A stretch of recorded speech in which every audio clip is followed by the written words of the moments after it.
313 জন। 313 জনের হাতেও খেজুরের ডাল ছিল, তলোয়ার ছিল মাত্র 8টা, দুশমন ছিল 1000, সশস্ত্র বাহিনী ছিল দুশমন। আবু জাহেলের নেতৃত্বে আমার নবী, রহমতের নবী, মাত্র 313 জন নিয়ে বদরে রওনা দিবেন রে। মায়ার নবী ঘোষণা দিলেন, বদরে যাব, কে কে যাইতে প্রস্তুত, তৈরি হয়ে যাও। আওয়াজটা পৌঁছে গেল মদিনার মসজিদের পাশেই মাঠ।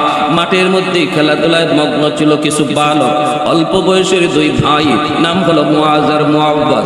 10 বছর 12 বছরের 2 ভাই। এদের কানেও আওয়াজটা পৌঁছে গেল, নবী তিনি যুদ্ধে যাবেন, বদরে যাবেন। সাথে সাথে বালকগুলি খেলা বন্ধ করে দিল।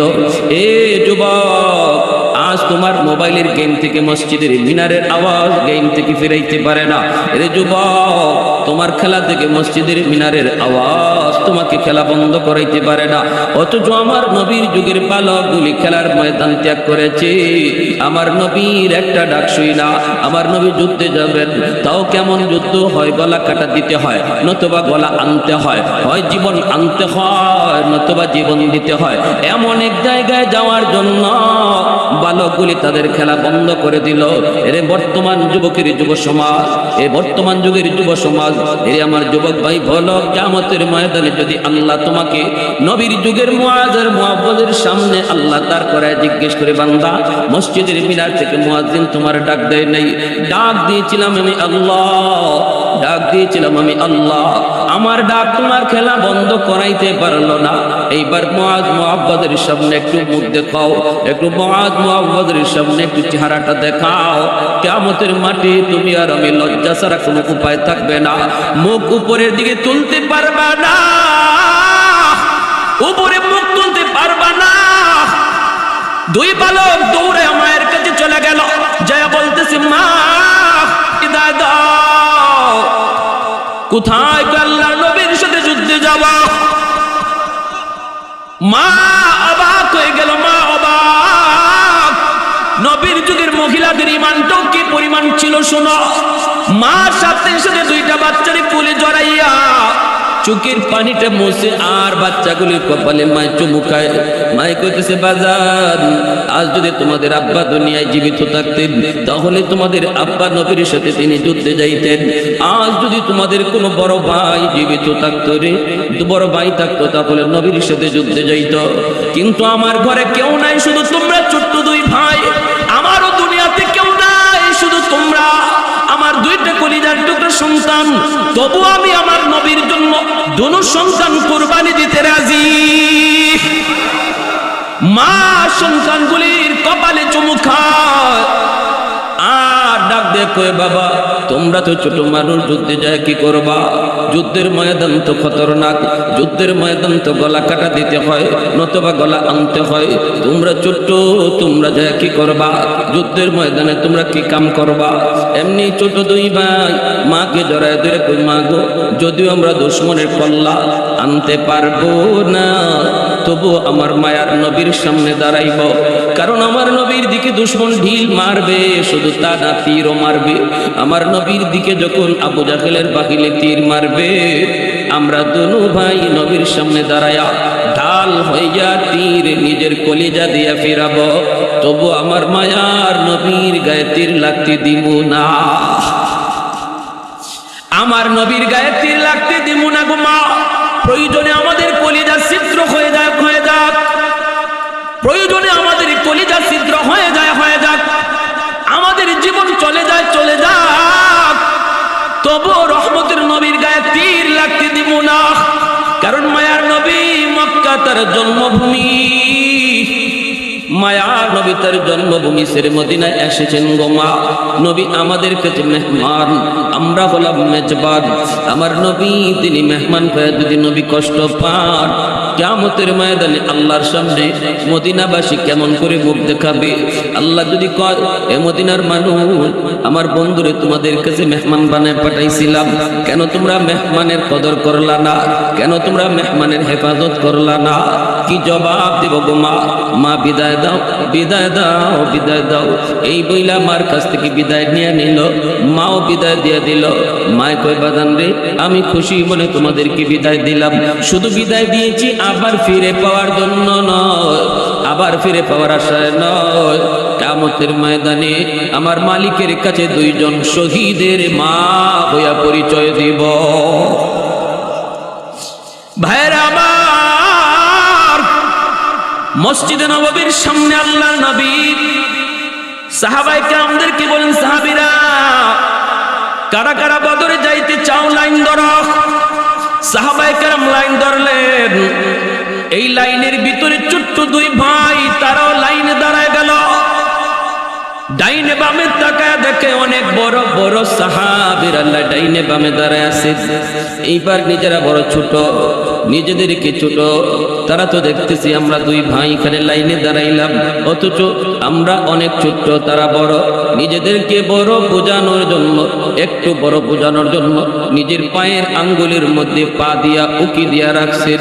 আল্লাহর নবী একজন একজন করে নবী পরীক্ষা কইরা কইরা অনুমতি দিয়ে দিয়ে যখন এই দুই বালকের সামনে নবী হাজির, নবী দেখে অবাক হয়ে গেলেন, অবাক। আল্লাহর নবী বলতেছে, বাবা তোমরা কেন এই লাইনে দাঁড়াইছ? তোমরা কি জানো এটা কিসের লাইন? দুই ভাই তখন কয়, নবী গো জানি, এই লাইন হলো যুদ্ধে যাবার লাইন। আল্লাহর নবী কয়, বাবা শোনো, যুদ্ধের ময়দান বড় খতরনাক রে। যুদ্ধের ময়দানে হয় নিজের কল্লা দিতে হয়, নতুবা দুশমনের গলা আনতে হয়। কেন তোমরা এই জায়গায় দাঁড়াইলা? তোমরা যুদ্ধে যায় কি করবা?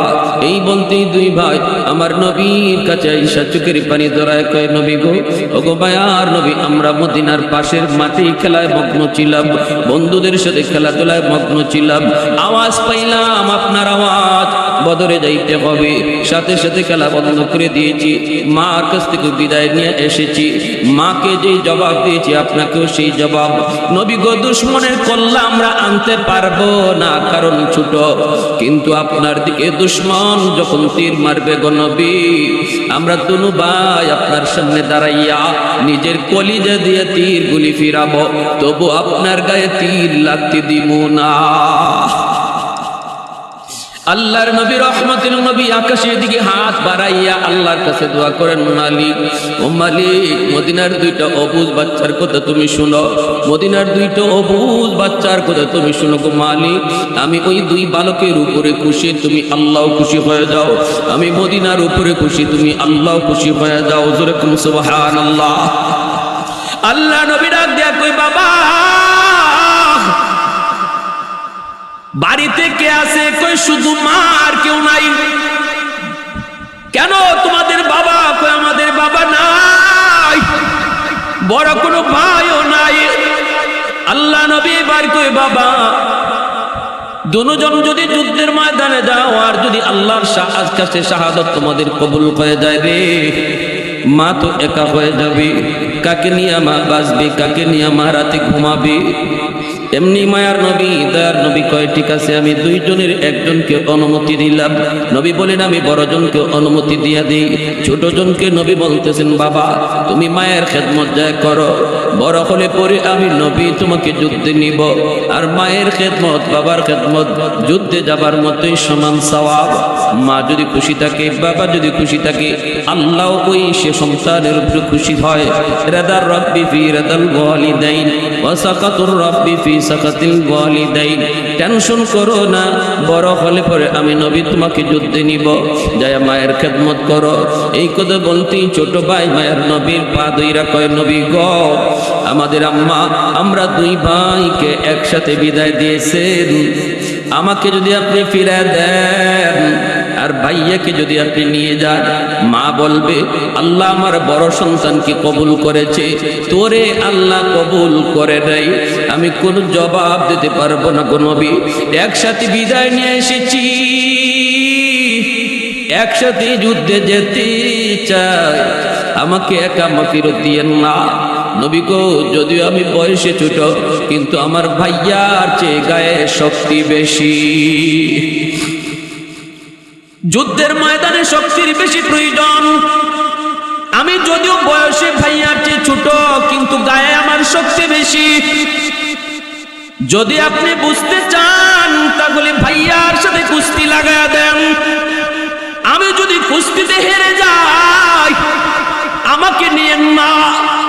আর যদি আমি কুস্তিতে জিতে যাই, আমাকে অনুমতি দিয়েন। সুবহানাল্লাহ। আল্লাহ নবী সাহাবায়ে কেরামের দিকে তাকায় নবীর চোখ থেকে দর দর করে পানি পড়ে। আল্লাহ নবী কই সাহাবীরা দেখো, দুইটা বালক যুদ্ধে যাবার জন্য কুস্তির প্রতিযোগিতা করতে চায়, এখন আমি কি করব বলো? এই কথা বলতেই সাহাবায়ে কেরাম বলেন নবী গো তাহলে একটু কুস্তি লাগায় দেন, আমরাও দেখি কার গায়ে শক্তি বেশি। আল্লাহর নবী তখন বলেন ঠিক আছে, তোমরা দুই ভাই কুস্তি লাগো, দেখি কার গায়ে শক্তি বেশি।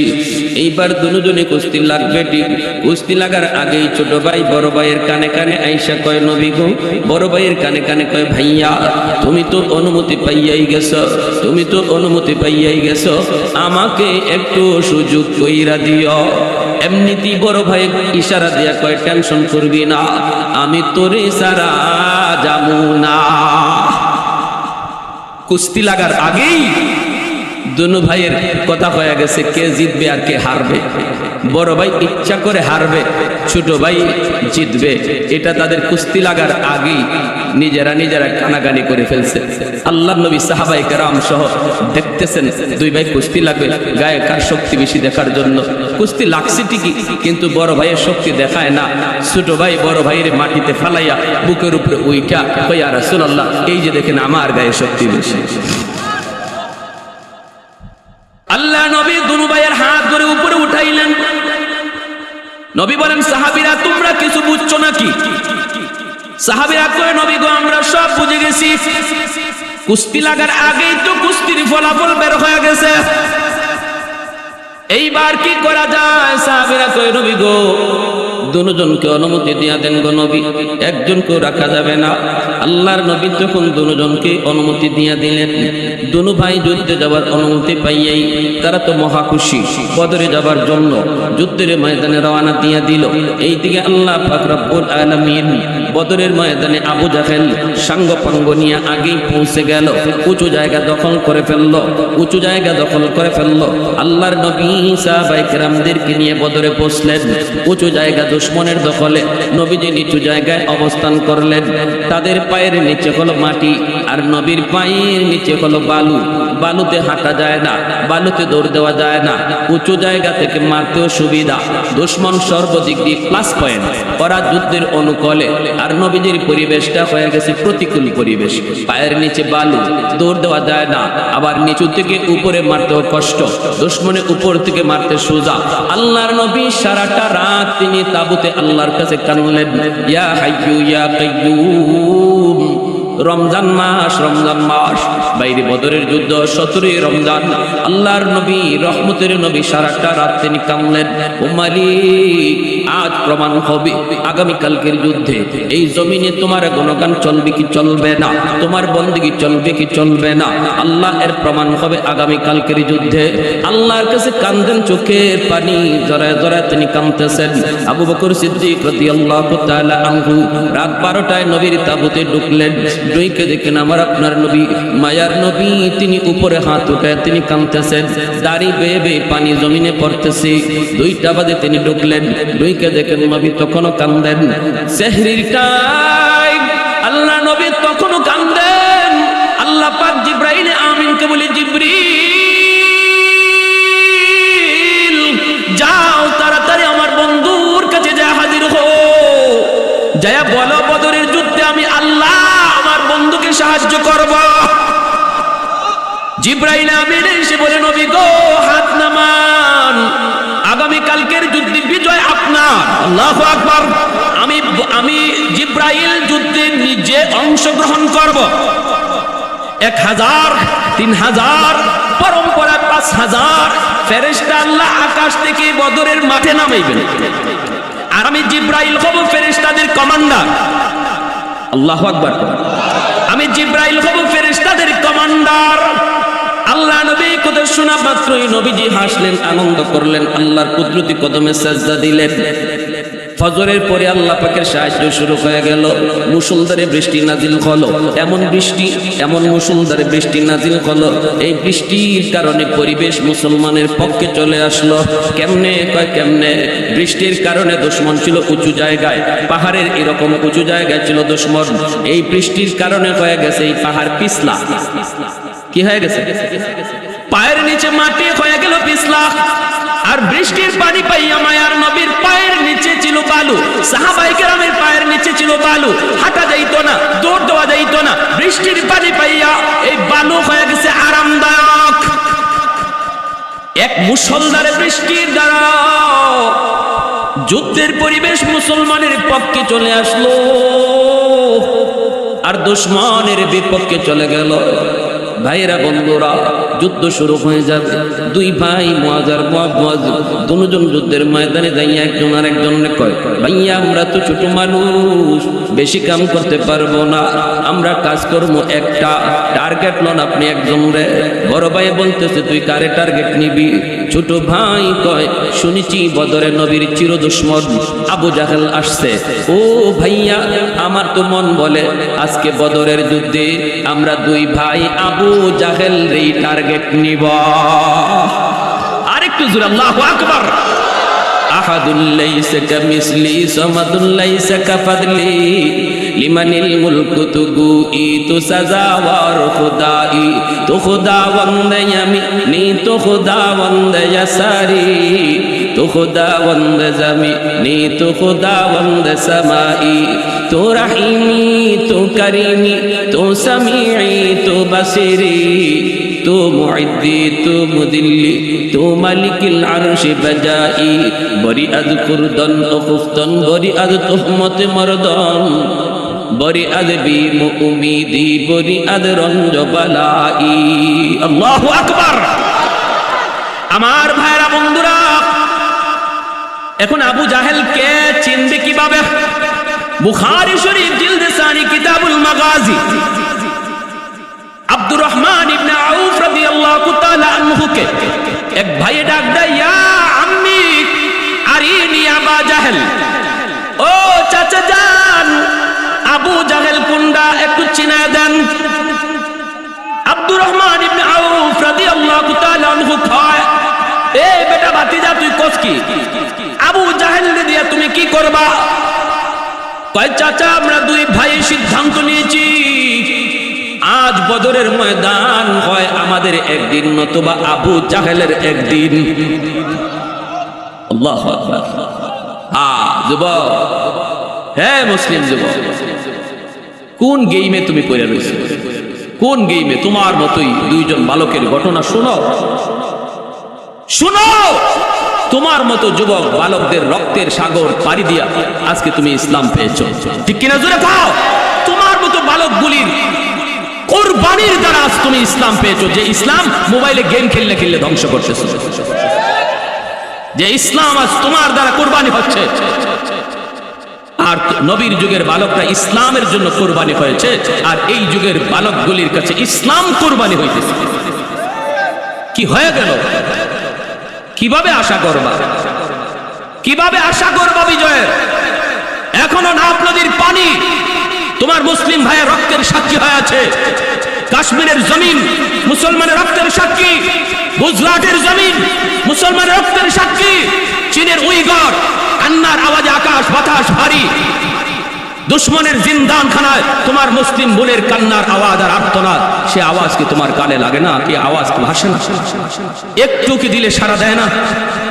একবারও কি তোমার জাগে না যে আর আর না আর না, একটু পরিবর্তন হওয়া দরকার?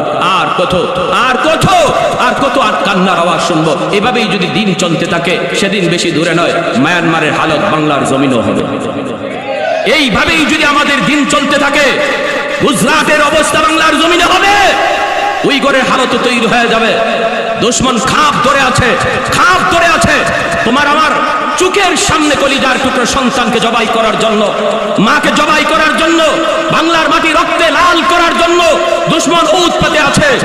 এখনই সময় আল্লাহকে খুশি করো, এখনই সময় আল্লাহর গায়বী মদদ সাথে আনো, নতুবা চোখের পানির বদলে রক্ত ঝরবে, তবু আল্লাহর গায়বী মদদ আসবে না। আল্লাহর সাহায্য আসবে না, আল্লাহর সাহায্য আসবে না, কারণ আমরা আল্লাহকে কঠিনভাবে নারাজ করে ফেলেছি, কঠিনভাবে নারাজ করে ফেলেছি। আল্লাহ বলে, বান্দা আমারে খুশি করার জন্য তোর কাছে মাত্র একটা ডিউটি আমি আল্লাহ দিছি, একটা তো আমি দিয়েই দিলাম, দৌলতে ইমান তো দিয়েই দিছে, মুসলমানের ঘরে জন্ম দিয়া শুধু একটা গুণ তোর অর্জন করার জিম্মাদারি তোকে দিলাম আমি আল্লাহকে খুশি করার জন্য, সেটা হলো আমার ভয়ে গুনাহগুলি সাফ, আমার ভয়ে গুনাহগুলি সাফ। লা তারকু যাররাতিন মিম্মা নাহাল্লাহু আফজালু মিন ইবাদাতিস সাকালাইন। আল্লাহ নবী বলেন, আল্লাহর ভয়ে কেউ যদি ছোট্ট একটা গুনাহ ছেড়ে দেয়, ছোট্ট গুনাহ, কবিরা না, সগীরা একটা গুনাহও যদি কেউ করে না আমি আল্লাহ, আমার আল্লাহ এতে নারাজ, আমি এটাও করব না, তখন নবী বলেন তার এই ছোট্ট গুনাহটা ছেড়ে দেওয়া এতে আল্লাহ এমন খুশি হয়, এটা যদি আল্লাহ এক পাল্লায় রাখে আর তাম দুনিয়ার সমস্ত মানব দানবের নফল বন্দেগী এক পাল্লায় রাখা হয়, তাহলে তার ওই গুনাহ ছেড়ে দেওয়ার পাল্লাটা ভারী হয়ে যাবে। তাম মানব দানবের সমস্ত গুনাহ যদি এক পাল্লায় রাখা হয়, সমস্ত নফল বন্দেগী যদি এক পাল্লায় রাখা হয়, আর আমার আর তোমার দ্বারা যদি একটা গুনাহ ছেড়ে দেওয়ার আমল রাখা হয়, গুনাহ ছেড়ে দেওয়ার আমলের পাল্লাই মায়ার নবী বলেছেন ভারী হয়ে যাবে। এতে আল্লাহ এত খুশি, কিন্তু আমরা না, আমরা গুনাহ ছাড়তে রাজি না। কম বেশি আলহামদুলিল্লাহ এমনও আছি, তসবিহ আলহামদুলিল্লাহ জপতেছি, কোরআন তেলাওয়াত করতেছি, কিন্তু না কই গুনাহ ছাড়ার অভ্যাস নাই। তসবিহ জপি, মিথ্যা কথাও বলি, তসবিহ জপি, গীবত করি, মসজিদের নফল নামাজও ফরজ নামাজের পরে 4 রাকাত পড়ছি, বের হইয়াই দোকানে বসে গীবত শুরু করছি। আসেনি না নাই জোরে কোন? এজন্য শবে বরাতের রাত্রেও যার অন্তরে হিংসা আছে, শবে বরাতের রাত্রেও যে সন্তান মারে বাবারে কষ্ট দিছে, শবে বরাতের রাত্রেও যে সন্তান মদ পান করে, নেশা করে, গাঞ্জা খায়, ইয়াবা খায়, বাবা খায়, ডাইল খায়, পুরি খায়, আল্লাহ এর মাফ করবে না। এটা হাদিস শরীফ, আল্লাহ নবী বলছেন শবে বরাতে আল্লাহ সবাইরে মাফ করবে। এই রাতের উসিলায় যেই আল্লাহর কাছে কানবে, তওবা করবে, আল্লাহ তারই মাফ করবে। কিন্তু যার এই গুনাহ ছাড়ার অভ্যাস এখনো করে নাই, মদ খাওয়া ছাড়ে নাই, গাঞ্জা খাওয়া ছাড়ে নাই, নেশা করা ছাড়ে নাই, এটার থেকে যদি তওবা না করে, বাপ মারে কষ্ট দেওয়া যদি সে না ছাড়ে, তাহলে শবে বরাতের রাত পাইও সে হতভাগা, আল্লাহ তার মাফ করবে না। গুনাহ ছাড়া দরকার আসেনি না নাই? গুনাহ ছাড়া দরকার আসেনি না নাই? আব্দুর রহমান ইবনে আউফ রাদিয়াল্লাহু তাআলা আনহু কয়, বেটা কোস কি তোরা দুই ভাইয়ের সিদ্ধান্ত নিয়ে নিছো আবু জাহেলের খতম করে ফেলাইবি? বলে জি চাচা, আমরা একটু খালি দেখায় দেন কোনটা আবু জাহেল, চিনি না তো। কই যে দেখো গোড়ার উপরে বড় বড় ধমক দিছে আর ডাক দিতেছে, মাথাটা অনেক উঁচা, আবু জাহেল অনেক লম্বা চোরা ছিল, বুঝছে না, ঘোড়ার পিঠে বসলে হ্যাঁ একদম পা গোড়া মাটিতে লাগতো, এত লম্বা চোরা, বড় বড় ধমক দিচ্ছে। বদরের যুদ্ধ আবু জাহেল বদরের যুদ্ধের নেতৃত্ব দেয়, আর মুসলমানের পক্ষে নবী মায়া নবী নেতৃত্ব দেয়, আর ফেরেশতাদের পক্ষে জিবরাইল আমিন নেতৃত্ব দেয়। সুবহানাল্লাহ, কেমন যুদ্ধটা হইছে! এই আসতেছে রমজান মাস, 17ই রমজান। প্যারে হাজির, এখন হইছে কি, দুনুভাই যেই দেখছে আবু জাহেল রে চিনছে, শুধু মানুষ তো ফাঁকে ফুকে, গুড়ার ফাঁকে ফুকে, কেমনে কিভাবে জানি আবু জাহেলের গুড়ার পাশে গিয়ে হাজির হয়ে গেছে। হাতির মধ্যে কিন্তু তলোয়ার নাই, তলোয়ার নাই, আছে খেজুরের ডাল। কি আছে? জোরে কোন? আমাদের কাছে এখন আছে মাটির চাকা, দুশমনের কাছে আছে পারমাণবিক বোমা, ঠিক না?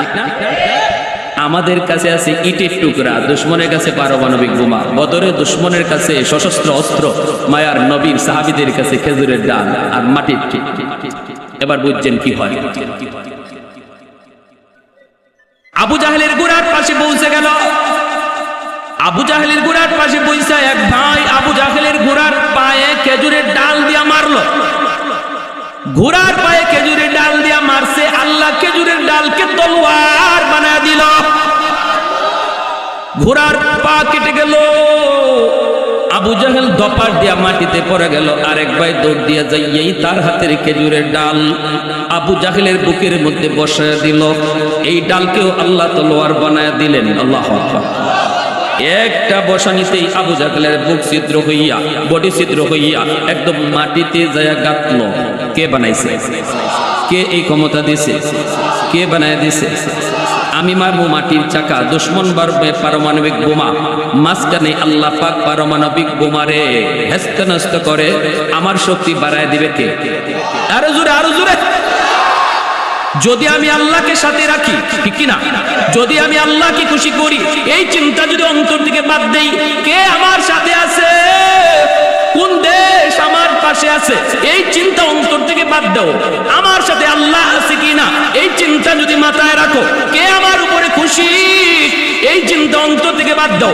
আল্লাহ আমার উপরে খুশি কিনা এই চিন্তা কলিজায় ঢুকাও, তাহলে দুশমনের হাতে যত পাওয়ার থাকুক না কেন আমার পাওয়ারের বিজয় হবে। করাইবে কে? আরেকটু জোরে বলেন কে? খেজুরের ডাল তলোয়ার বানায় দিলেন আল্লাহ। আবু জাহেলকে মাটিতে শোয়াই দিলেন। ছোট্ট দুই বালক, নাম হলো মুআজ আর মুআজ। ওই অবস্থায় হযরত আব্দুল্লাহ ইবনে মাসউদ রাদিয়াল্লাহু তাআলা আনহু দূর থেকে তিনি তাকায় দেখলেন আল্লাহু আকবার। ঘটনা কি? এই দুই বালক দেখা যায় আবু জাহেল মাটিতে শোয়ায়া দিছে, মাটিতে শোয়ায়া দিছে। এমনিই দেখা যায় আবু জাহেলের ছেলে হযরত ইকরামা রাদিয়াল্লাহু তাআলা আনহু বদরের যুদ্ধে তিনি বাবার পক্ষে ছিলেন, নবীর পক্ষে ছিলেন না, কারণ তখন তিনি মুসলমান হন নাই। বদরের যুদ্ধ, বদরের যুদ্ধ বাপ বেটার যুদ্ধ, বদরের যুদ্ধ ভাইয়ে ভাইয়ে যুদ্ধ, বদরের যুদ্ধ বাপ চাচা ভাতিজার যুদ্ধ। আমার নবী একদিকে তিনি বলেন নেতৃত্ব দেন মুসলমানের মুজাহিদদের সাহাবীদের, আরেকদিকে নবীর আপন চাচা হযরত আব্বাস রাদিয়াল্লাহু তাআলা আনহু তিনি আবু জাহেলের পক্ষে। আবু বকর সিদ্দিক রাদিয়াল্লাহু তাআলা আনহু তিনি আমার নবীর পক্ষে। সিদ্দিক আকবরের কলিজার টুকরা সন্তান বদরের যুদ্ধে আবু জাহেলের পক্ষে, অথচ পরে তিনি কালেমা পড়ে মুসলমান হয়েছেন। এক ভাইয়ের হাতে ইসলামের পতাকা, আরেক ভাইয়ের হাতে কুফুরের পতাকা। আপন ভাই বদরে, এক মায়ের পেটের ভাই, একজনের হাতে আবু জাহেলের পক্ষের পতাকা, আরেকজনের হাতে নবীর পক্ষের পতাকা। কেমন যুদ্ধটা ছিল বদর, কেমন যুদ্ধ। আবু বকর সিদ্দিক রাদিয়াল্লাহু তাআলা আনহুর সন্তান তো বাবা, ও বাবা বদরে তুমি আমার সামনে 3 বার পড়ছো মুসলমান হওয়ার পরে। ইনি বলতেছি বাবা তুমি বদরের যুদ্ধে আমার সামনে 3 বার পড়ছো, এরপরও আমি তলোয়ার চালাই নাই। সিদ্দিক আকবর বলে কেন? কারণ তুমি আমার বাবা, এজন্য মায়া কইরা। কিন্তু আবু বকর সিদ্দিক বলে বাবা শুন, 3 বার তোর সামনে পড়লাম, এরপর তুই তলোয়ার চালাইলি না। কিন্তু এইবার বাবার কথা শুন, বদরে যদি তুই একবার আমার সামনে পড়তি, আমি ফার্স্ট চান্সেই তোরে আলগা করে দিতাম। কারণ আমরা যুদ্ধ করি ক্ষমতার জন্য নয়, যুদ্ধ করি আমার আল্লাহকে খুশি করার জন্য। আমার আল্লাহর সামনে সন্তানের মহব্বত বড় নয়। सिद्दीक तेरा नाम से इस्लाम रहेगा, सिद्दीक तेरा नाम से इस्लाम रहेगा, दुनिया की सदाकत में तेरा नाम रहेगा, दुनिया की सदाकत में तेरा नाम रहेगा, फारूक तेरा नाम से इस्लाम रहेगा, दुनिया की अदालत में तेरा नाम रहेगा, दुनिया की अदालत में तेरा नाम रहेगा, उस्मान तेरा नाम से इस्लाम रहेगा, दुनिया की सखावत में तेरा नाम रहेगा, हैदर तेरा नाम से इस्लाम रहेगा, दुनिया की शजाअत में तेरा नाम रहेगा, मुआविया तेरा नाम से इस्लाम रहेगा, दुनिया की सियासत में तेरा नाम रहेगा। अल्लाहु अकबर। আব্দুল্লাহ ইবনে মাসউদ দেখতেছেন, আর এই অবস্থায় আবু জাহেলের ছেলে ইকরামা ইনিও দেখছেন। ইনি দেখেন হায় হায় আমার আব্বারে 2টা বাচ্চায় মাটিতে শোয়া দিল। উনি ঘোড়া দৌড়ায় দ্রুত বেগে আসলেন, এই সেই একটা ভাইয়ের হাতের মধ্যে তলোয়ার মারলেন। আবু জাহেলের ছেলে হযরত ইকরামা রাদিয়াল্লাহু তাআলা আনহু বীর বাহাদুর একজন মুজাহিদ, অনেক বড় বীর, খুব সাহসী। ইসলাম গ্রহণ করার পরে অনেক যুদ্ধের নেতৃত্ব দিয়েছেন। ইয়ামামার যুদ্ধ, মুসাইলামাতুল কাজ্জাব, মিথ্যা ভণ্ড নবী যে নবীর যুগে দাবি করেছিল। সিদ্দিক আকবরের জমানায় সিদ্দিক আকবর ওই মুসাইলামাতুল কাজ্জাবের বিরুদ্ধে সেই আবু জাহেলের ছেলে হযরত ইকরামা রাদিয়াল্লাহু তাআলা আনহুর নেতৃত্বে মুজাহিদ পাঠাইছিলেন 12,000, আর মুসাইলামাতুল কাজ্জাবের অধীনে ছিল 40,000। 40,000-এর মোকাবেলায় মাত্র 12,000 সৈন্য নিয়ে হযরত ইকরামা রাদিয়াল্লাহু তাআলা আনহু জিহাদে শরীক হয়েছিলেন। পরে খালিদ বিন ওয়ালিদ রাদিয়াল্লাহু তাআলা আনহু ইনিও শামিল হয়েছেন, যুদ্ধে বিজয় হয়েছে। দুজন সমবয়সের বন্ধু খালিদ বিন ওয়ালিদ রাদিয়াল্লাহু তাআলা আনহু আর হযরত ইকরামা রাদিয়াল্লাহু তাআলা আনহু দুজন সমবয়সী এবং কঠিন বন্ধু, দোস্তি তাদের। একসাথে অমুসলিম থাকা অবস্থায় যুদ্ধ করেছেন। অমুসলিম থাকা অবস্থায় উহুদের যুদ্ধে দুজন কিন্তু এক পক্ষে নবীর বিপক্ষে, খালিদ বিন ওয়ালিদ আর ইকরামা দুজন। পরবর্তীতে ইসলাম গ্রহণ করার পরে আবার নবীর পক্ষেও দুনো দুস্থ একসাথে যুদ্ধ করছেন। সুবহানাল্লাহ জোরে বলুন। তবে খালিদ বিন ওয়ালিদ ইকরামার আগে মুসলমান হয়েছেন। খালিদ বিন ওয়ালিদ রাদিয়াল্লাহু তাআলা আনহু ইকরামার আগে মুসলমান হয়েছেন, ইকরামা পরে মুসলমান হয়েছেন। ফতে মক্কার সময়, মক্কা বিজয়ের সময় হযরত ইকরামা মুসলমান হয়েছেন, কিন্তু খালিদ বিন ওয়ালিদ এর আগেই মুসলমান হয়েছেন। মুসলমান হওয়ার পরে দুনো দোস্ত একসাথে অনেকগুলি যুদ্ধের নেতৃত্ব দিয়েছেন। আল্লাহু আকবার। একজনে আইয়ে একজন ভাইকের হাতের মধ্যে তলোয়ার মারলেন ইকরামা। হযরত মুআয রাদিয়াল্লাহু তাআলা আনহুর হাতটা কেটে গেল ইকরামার আঘাতে। অল্প ঝুলতেছে, চামড়াটা মাত্র লেগে আছে। এই ঝুলন্ত হাত নিয়ে তিনি দৌড় দিতে পারেন না। আব্দুল্লাহ ইবনে মাসউদ রাদিয়াল্লাহু তাআলা আনহু অন্যান্য সাহাবায়ে কেরাম তারা যখন দেখলেন ইকরামা আক্রমণ শুরু করতেছে, তখন সাহাবীরা আগায় গেছেন। সাহাবায়ে কেরামকে দেখে ইকরামা আর দ্বিতীয় আঘাত করলেন না, তিনি চলে গেলেন, পলায়ন করলেন। আর এই অবস্থায় মুআয আহত হয়ে গেলেন। হাতটারে নিজের পায়ে নিচে রাইখা হযরত মুআয ডাক দিয়ে কই, এরে হাত, তোর জন্য চলতে আমার কষ্ট হয়।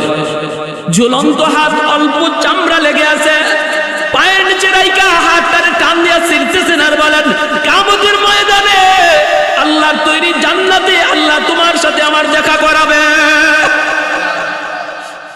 হযরত আব্দুল্লাহ ইবনে মাসউদ রাদিয়াল্লাহু তাআলা আনহু আবু জাহেলের পিঠের উপরে বসে তিনি বলতেছেন, এইবার শুন, তোরে কে মারছে জানোস নি? কই কেডা?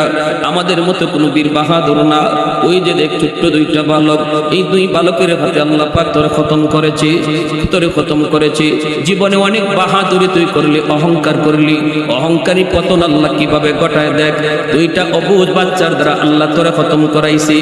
আবু জাহেল তখন মাটির মধ্যে পইরা কয়, এখন তুই আমারে কি করবি? আব্দুল্লাহ ইবনে মাসউদ রাদিয়াল্লাহু তাআলা আনহু কয়, আমি তোর কল্লা আলাদা করব, বডি থেকে তোর কল্লা আলাদা কইরা এই কল্লা নবীর সামনে নিয়ে হাজির করব।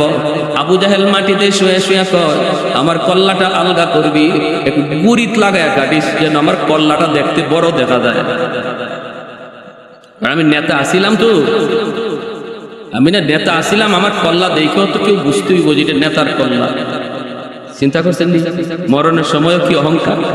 আব্দুল্লাহ ইবনে মাসউদ রাদিয়াল্লাহু তাআলা বলে, তোর মনের আশা পূরণ হইব, তোর মনের আশা মরার আগে মনের আশাটা পূরণ হবে, অসুবিধা নাই, আমি গুরিত লাগাই কাটবো। আব্দুল্লাহ ইবনে মাসউদ রাদিয়াল্লাহু তাআলা গুরিতে লাগাই আবু জাহেলের কল্লাটা কাটছেন। কাটিয়া এই কান দিয়া তলোয়ার ঢুকাইয়া এই কান দিয়া বাইর করছেন। বাইর করে তলোয়ারের মাথাটার মধ্যে আবু জাহেলের কল্লাটা লইয়া আমার নবীর সামনে আইনা ফালাইয়া বলেন, ইয়া রাসূলুল্লাহ, নেন গো নবী আবু জাহেলের কল্লা। নবী বলে, হাযা রাসু আদুবি ওয়া আদুবিল্লাহ, এটা আল্লাহ এবং তার রাসূলের দুশমনের মাথা। ভাইয়েরা আমার, এজন্য বলতেছিলাম, বদরে আল্লাহর সাহায্য আইসেনি না আইসে না? আরো জোরে করে আইসেনি না আইসে না? নবীর সামনে হযরত নবীর চাচা আব্বাস রাদিয়াল্লাহু তাআলা আনহু ইনিও বন্দী অবস্থায় নবীর সামনে হাজির।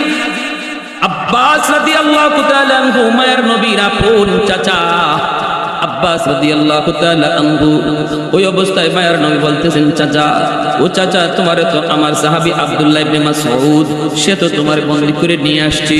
এমনি নবীর চাচা আব্বাস রাদিয়াল্লাহু তাআলা আনহু বলেন, ভাতিজা রে মুহাম্মদ, তুমি কি তোমার চাচাকে ভুলে গেছো? তুমি কি তোমার চাচার বীরত্বের কথাও ভুলে গেছো? তোমার সাহাবী আব্দুল্লাহ আমারে কেমনে বন্দী করবে? নবী তখন বলেন, চাচা আমার তো বিশ্বাস করতে কষ্ট হইতেছে, আপনারে আমার সাহাবী আব্দুল্লাহ কেমনে বন্দী করলো? তাহলে তোমার আপনারে কে বন্দী করছে? এমনি নবীর চাচা কয়, বাতিজারে তোমার আব্দুল্লাহ আমাকে বন্দী করে না, ওই যে মানুষটা আসে কে একটু আগে এখানে বসা ছিল, এখন এখানে নাই, গেল সে কোথায়? নবী তখন বলেন, চাচা গো তিনি তো মানুষ নন, তিনি বলেন জিব্রাইলে আমিন। ইনি তো মানুষ নন, ইনি জিব্রাইলে আমিন, মানুষের বেশি আমি আমার কাছে বসা। এমনি নবী চাচা আব্বাস কয়, বাতিজা বিশ্বাস করো, তোমার কোন সাহাবী আমারে গ্রেফতার করে নাই, ইনি আমাকে বদরের যুদ্ধ থেকে বন্দী করে নিয়ে আসছে। আল্লাহ, সেই বদরে 70 জন মার্কা মারা লিডার বন্দী, 70 জন মারা গেছে, 70 জন বন্দী হয়েছে কাফেরদের বড় বড় লিডার, যারা পরবর্তীতে অনেকেই কালেমা পড়ে মুসলমান হয়েছেন। তারা বলছেন, শুনো তোমরা আমাদেরকে বন্দী করছো, বিষয়টা এমন না। সকল বন্দীরা কইতেছে, কই যুদ্ধের বদরের যুদ্ধে আমরা যা দেখছি তোমরা তা দেখছো না। দেখি আকাশ থেকে ঘোড়ার উপরে সোয়ার হইয়া, সাদা পোশাক সাদা পাগড়ি, লম্বা 10 হাত 20 হাত তলোয়ার লইয়া মাটিতে নামতেছে, আর আমরা যখন সামনে আগাই ঘাড়ের মধ্যে তলোয়ার ধইরেই কয় চুপ, যেখানে আসো এখানে দাঁড়ায় থাকে। আল্লাহু আকবার। কয় খালি রেডি হইছি তলোয়ারটা তীরটা মারবো, এমনি দিকে পিছনে আমার পিঠের মধ্যে তলোয়ার ঠেকায় কয় লড়বে, শেষ। সে আল্লাহ আজও আসেনি না? আরো জোরে আরো জোরে আরো জোরে, আজও আসেনি না? নাই। আল্লাহু ওয়ালিয়ুল্লাযীনা আমানু, আল্লাহ কই বান্দারে তুমি যদি ইমানদার হও আর তুমি যদি মুত্তাকি হও, আমি আল্লাহ তোমার বন্ধু, আমি আল্লাহ তোমার বন্ধু ঘোষণা দিলাম। বন্ধু বন্ধুর পরিচয় দিয়েছেন বদরে, উহুদে, মুতায়, সর্ব জায়গায় বন্ধু বন্ধুর পরিচয় দিয়েছে। যখনই মুসলমান বিপদে পড়েছে বন্ধু পাশে দাঁড়িয়েছে, ঠিক না? বন্ধুত্বের দাবি হলো বন্ধুর বিপদে বন্ধু পাশে দাঁড়ায়, ঠিক না? আজ মুসলমান তামাম দুনিয়াতে বিপদের ভিতরে, কই আমাদের বন্ধু কই? তাহলে আল্লাহ পাকের এমন ঘোষণা করার কি দরকার ছিল? আল্লাহু ওয়ালিয়ুল্লাযীনা আমানু, আমি আল্লাহ ইমানদারের বন্ধু, আমি আল্লাহ মুসলমানের বন্ধু। আমরা মাইর খাই, বন্ধু চায় চায় দেখে এটা কের বন্ধু, কেন? কারণ এমন কেন হলো, কেন হলো, কি জন্য হলো? একটা এক্সাম্পল দিলে বুঝবেন। দুই বন্ধু ছিল, ঘনিষ্ঠ বন্ধু, ঘনিষ্ঠ দুই বন্ধু ছিল, একজন আরেকজন ছাড়া বাঁচে না, একজন আরেকজন ছাড়া কোথাও যায় না, একজন আরেকজন ছাড়া খায় না। কেউ যদি কোনো বন্ধুরে কথা বলতে চায়, আরেকজন পাশে থাকলে কয় সাবধান, সামনে আগাবি না, আমার বন্ধুর গায়ে আগে পরে হাত দিবি, আগে আমার গায়ে হাত দিবি। এমন বন্ধু আসেনি না? নাই। আমার বন্ধুরে পরে মারবি, আগে আমার সাথে বুঝা পরামর্শ কর। এই ধরনের দুই বন্ধু। একজন অসুস্থ, বন্ধু দেখতে গেছে, বলতেছে দোস্ত আমাদের এলাকায় আজকে একটা মাহফিল, হাফিজুর রহমান সিদ্দিকী কুয়াকাটা হুজুর আসবে, হুজুরের ওয়াজটা আমার খুব পছন্দ, কিন্তু দোস্ত আমি অসুস্থ হওয়ার কারণে যেতে পারি না, তুই ওয়াজটা রেকর্ড করবি নে, আমি তোরে 500 টাকা দিলাম, এই টাকাটা দিয়ে তুই রিক্সা ভাড়া দিয়ে যাইবি, আবার রিক্সা ভাড়া দিয়ে আইবি, ওয়াজও শুনবি, আর মেমোরি এমবি ঢুকাইবার খরচ তুই আমার টাকা দিয়ে এমবি ঢুকাইবি, ঢুকাইয়া তুই আমার ওয়াজটা আইনা দিবি দোস্ত, নে তোরে 500 টাকা দিলাম, দেখিস তুই ওয়াজটা ভুল করিস না। ঠিক আছে দোস্ত, কোনো অসুবিধা নেই। এই 500 টাকা লইয়া হে রওনা দিছে, ওয়াজ রেকর্ড করো। আচ্ছা ঠিক আছে, এই অবস্থায় এখন দেখা যায় রওনা দিছে। ওয়াজের মাঠে যাওয়ার আগেই রাস্তায় পুরানা বান্ধবী লাগাল পাইছে, সকিনা। সকিনায় চোখের ইশারা মারতেই তার কলজা খাইরা নিছে। এখন নামে গেছে রিক্সা থেকে, নামে কে ওয়াজার পর সকিনারে হয়ে গিয়া কয় হাই হাই হাই হাই, এতদিন পরে নি দেখা, তো কি আছে? মজার মজার গল্প শুরু করছে তো করছে। বান্ধবী কই কিও এতদিন পরে আইলা, কিছু খাওয়াইবা না? কয় খাওয়াইবো তো। কও কি তুমি? খারাও, আইতেছি মাতোয়াইল থেকে। গিয়া গেছে মাতোয়াইল, গিয়া টাকা দিয়া ওই যে দোস্ত 500 টাকা দিছিল মেমোরি এমবি ঢুকাইতো, এই টাকা দিয়া বান্ধবীর লাগি মিষ্টি কিনছে। এই টাকা দিয়ে কি গেছে? বান্ধবীর লাগি মিষ্টি কিনছে, কিনা বান্ধবীর মিষ্টি মুষ্টি খাওয়াইয়া ওয়াজের হতে ওয়াজ শেষ, আর এদিকে তার গল্প আর মিষ্টি খাওয়ানি এটাও শেষ। সব শেষে শেষ আসছে পরে দোস্তের কাছে আর এখন মুখ দেখাইতে পারে না। দোস্তর কাছে আসতে দোস্ত ওয়াজটা দে, দোস্ত কেমনে তোমার কই শরম লাগে দোস্ত, আমি তো ওয়াজের মাঠে যাইতেই পারি না। কেন কি হয়েছে? আর কইও না, সকিনায় হয়ে গেছে। এর পরে কি আর পারি? রিক্সা থেকে নামিয়ে গিয়ে গল্প করলাম, কতদিনের জমানো পেটের কত কথা, এই সব কথা কইতে কইতে আর সময় শেষ করতে টাকাটা দেয়। টাকা কইবে ভাই, টাকাটা তো বান্ধবীর মিষ্টি খাওয়াইছে। এখন বলুন, তার বন্ধু খুব খুশি হয়েছে না নারাজ হয়েছে? খালি নারাজ না বেশি নারাজ? তখন যে কি কইছিল এই কথাটাই আমার মূল উদ্দেশ্য। তখন বলছিল, দোস্ত দেখ, আমি তোরে ফুঞ্জি দিলাম, ফুজিটা দিছি আমি 500 টাকা। এই ফুজিটা দিছি একটা ডিউটি পালন করতে, শুধু ওয়াজটা রেকর্ড করতে। ওয়াজ রেকর্ড করতে তোর যা এমবি লাগবে, এটা 500 টাকা দিয়ে এমবি লাগবে না, আরো কম টাকা এমবি হবে। বাকি টাকা দিয়ে তুই যদি বুট খাইতে, মুড়ি খাইতে, বান্ধবীর একটা লজেন্সও খাওয়াইতে, এত কিছু হিসাব আমি নিতাম না। তুই যদি ওয়াজটা রেকর্ড করে আমার হাতে এনে দেয়া দিতি, আমি তোরে জিজ্ঞেস করতাম না যে বাকি টাকা দিয়ে কি করলি, ঠিক না? বাকি টাকা দিয়ে কি করলি এটা জিগাইতাম না, আমি খুশি হয়ে যাইতাম, কারণ আমার দেওয়া দায়িত্ব তুই পালন করছো। কিন্তু আমার দেওয়া পুঁজি খরচ করলি সকিনার তোলে, অথচ আমার ডিউটি পালন করলি না। তুই এত বড় নিমক হারাম হইলি। নে আজ থেকে তুই তোর ফতে, আমি আমার ফতে, তুই তোর ফতে, আমার ফতে। এখন পৃথক হয়ে গেছে। এত কষ্ট পাইয়া বাজারে পরের দিন তার দোস্তরে 10 জনে পিঠায়, একজনে কই কি মিয়া আজকে দিন দোস্তরে মারে আর তুমি সে তামসা দেখো। অন্যদিন যায় কই যায় মারবে পরে, আগে আমার সাথে বুঝ। এখন সে তামসা দেখো। তখন মনের জ্বালায় কইছিল ওর কপালও আরো শনি দরকার, ওর কপালে আরো শনির দরকার। কেন কইছি এটা? মনের কষ্টে। আল্লাহ রাব্বুল আলামিন কই, বান্দা আমি আল্লাহ যে তোরে বন্ধু ঘোষণা দিছি, এমনে এমনে না। বন্ধুত্বের দাবি আমার বদরে, বন্ধুত্বের দাবির প্রমাণ দেখাইছি উহুদে, বন্ধুত্বের প্রমাণ দেখাইছি আমি আল্লাহ হুনাইনে। ইয়ার মুখে মুথায় সর্ব জায়গায় আমি বন্ধুত্বের প্রমাণ দেখাইছি। ঠিক আছে বান্দা, এখন আমি তোরে ফুজি দিলাম। এই চোখ আমার দেওয়া ফুজি, এই হাত আমি আল্লাহর দেওয়া ফুজি, সুস্থ দেমাগ আমি আল্লাহর দেওয়া ফুজি, সুস্থ একটা দেহ আমি আল্লাহর দেওয়া ফুজি। ডিউটি তোর একটা, আমার গোলামি। ডিউটি তোর একটা, আমার ফুজি দিয়ে আমার ডিউটি একটা, আমার গোলামি। ঠিক আছে, তুই যখন আমার ডিউটি ভুইলা গেলি, আমার ফুজি সকিনার তোলে ব্যয় করলি, দুনিয়ার রং তামাশা ভোগ বিলাসিতার মধ্যে আমার পুঞ্জি ব্যয় করলি, অথচ আমার ডিউটি ভুইলা গেলি। আজ থেকে তুই তোর হতে, আমি আল্লাহ আমার হতে। এখন আমাদেরকে মারে, আল্লাহ দেখে এরপরও সাহায্য করে না। কথা বুঝে আসছে? এটা কখন হয়? যখন কলিজায় আঘাত দেয়া দেয়, ঠিক কিনা জোরে কর? যে কলিজায় আঘাত দেয়। আমরা বর্তমানে আল্লাহ পাকের কুদরতি কলিজায় আঘাত দিয়ে দিছি, কুদরতি কলিজায় আল্লাহর দেওয়া ফুজি ব্যয় করতেছি সকিনার তলে, অথচ মালিকের ডিউটি ভুলে গেছি। এজন্য আল্লাহ নারাজ। এই মুহূর্তে আমার আপনার সবচেয়ে বড় দায়িত্ব হলো মালিককে খুশি করা, ঠিক না? আরো জোরে কোন ঠিক কিনা?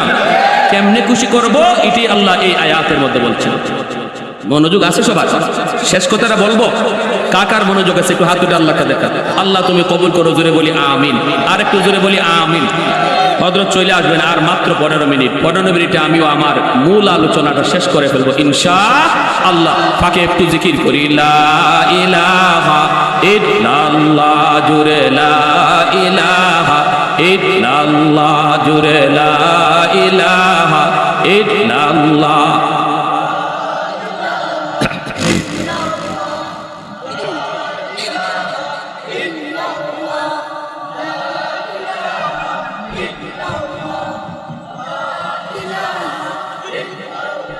লা ইলাহা ইল্লাল্লাহু মুহাম্মাদুর রাসূলুল্লাহ।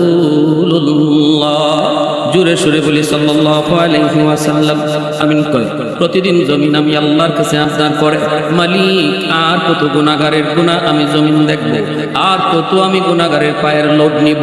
ও মালিক, এই জমিনে যেই পরিমাণ গুনাহ হয়, যেই পরিমাণ অন্যায় হয়, যেই পরিমাণ অত্যাচার হয়, আলা কুল্লা ইয়াউমিন ওয়াল আরদু ইয়াস্তাজিলু রাব্বাহু ওয়াল মালাইকাতু ইয়াস্তাজিলু রাব্বাহু ওয়াল বাহরা ইয়াস্তাজিলু রাব্বাহু।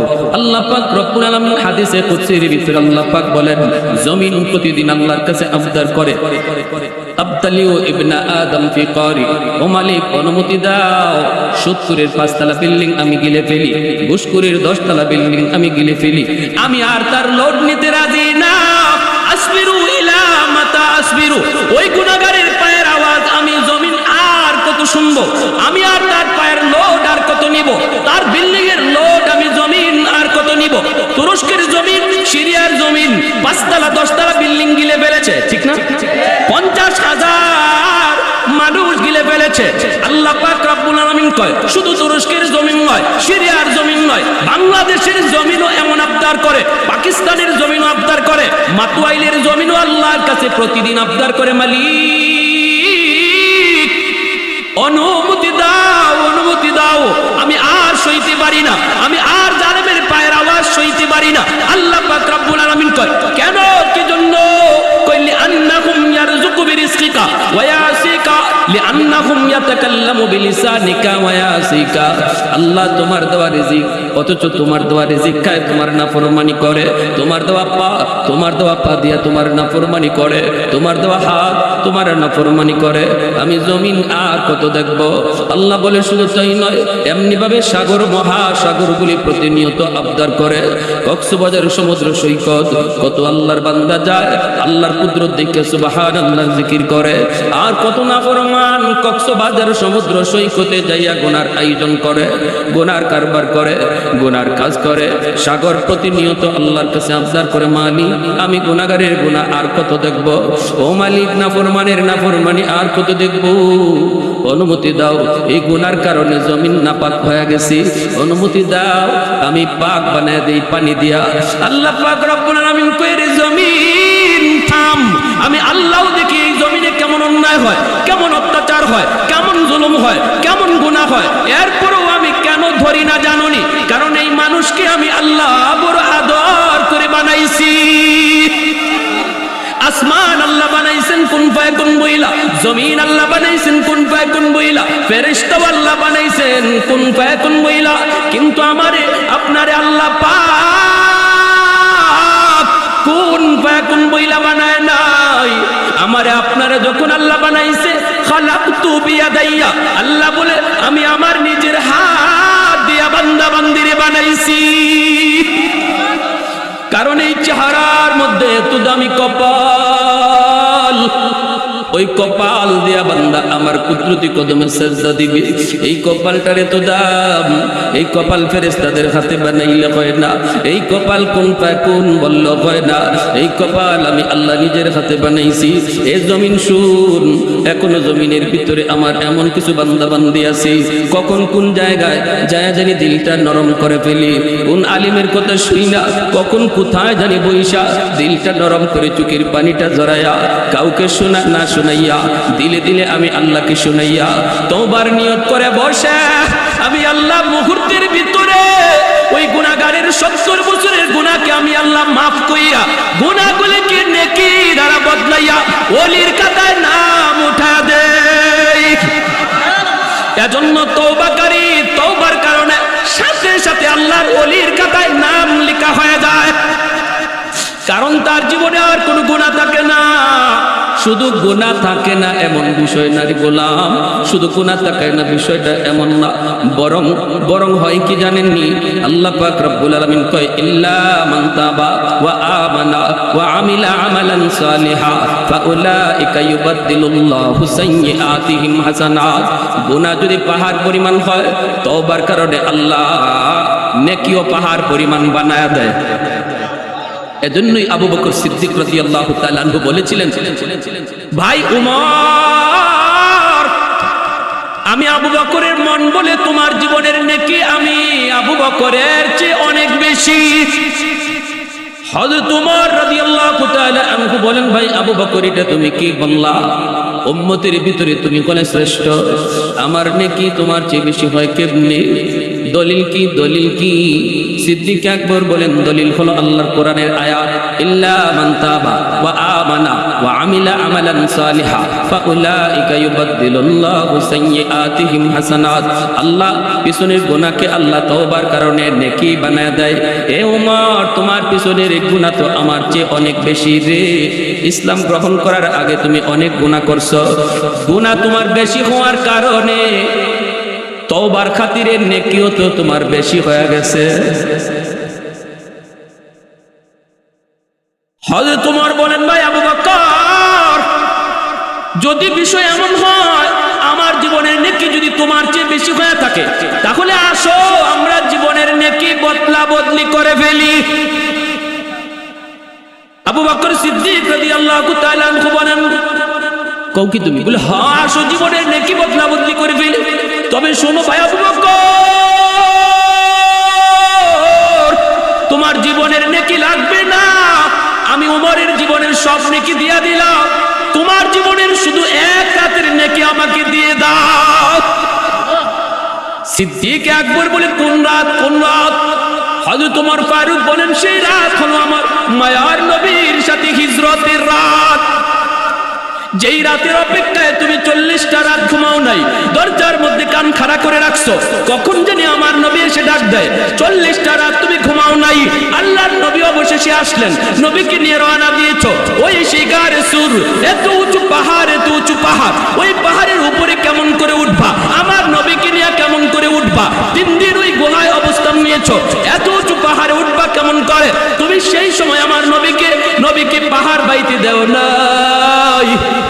আমার মায়া নবীরে নিজের কান্দের মধ্যে তুইলা নিজে পাহাড় বায়া বায়া সেই গুহার কিনারায় যায় পড়ছ। আবার সেই গুহার ভিতরে আমার নবীরে আগে ঢুকাও নাই, গুহার মুখটাতে আমার নবীরে দাঁড় করায় কইছিল, নবী গো আপনি এখানে দাঁড়ান গো নবী, আপনি আগে ঢুকবেন না, ঢুকবো আমি আবু বকর। যদি ওই গুহার ভিতরে কোনো হিংস্র জীব জানোয়ার থাকে, ক্ষতি হয় আমি আবু বকরের ক্ষতি হবে, জীবন যায় আমি আবু বকরের জীবন চলে যাও, উম্মতের এত ক্ষতি হবে না। কিন্তু নবী গো আপনি যদি ঢুকেন আর আপনার কোনো ক্ষতি করে, তাহলে উম্মত সেই ক্ষতিপূরণ কোনোদিন আর দিতে পারবে না। আমার মায়ার নবীরে গুহার মুখটাতে দাঁড় করায়া তুমি নিজে যায় গুহার ভিতরে ঢুকছো, ঢুকে যতগুলি গর্ত ছিল সবগুলি গর্তের মুখ নিজের পাগড়ি ছিঁড়ে ছিঁড়া কাপড় দিয়া প্রতিটা গর্তের মুখ তুমি বন্ধ করেছো।